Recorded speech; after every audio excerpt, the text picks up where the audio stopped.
How to switch to personal accounts on Instagram. Hey lovies, welcome back to another exciting Instagram video. Are you ready to learn some tips and tricks on how to switch to personal accounts on Instagram? Maybe you're on a professional or a business account and you want to switch to a personal account. This video will guide you through on how you can do so.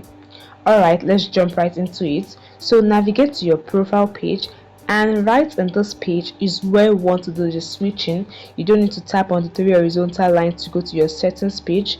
Below your name and your bio is the professional dashboard button. Tap on it and this will open a data about your account.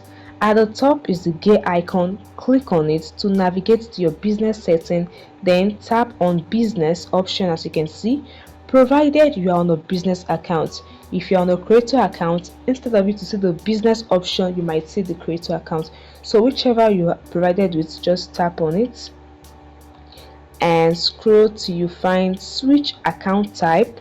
Tap on it.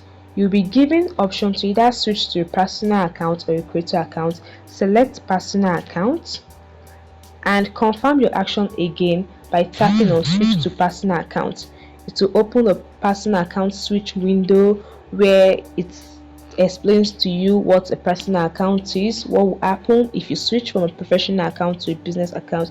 You can read it carefully, and if you have a change of mind, you can click on cancel, or you can go ahead with the process and tap on switch to personal account, and this might take a while to load and switch to a personal account. So guys, this is the easy step in which you can change from a professional account to a personal account, and here you are. This is your personal account on Instagram. And that's a wrap for today's video, guys. Don't forget to hit the like button, subscribe, and click the bell icon for notification. See you in the next video, guys. Bye.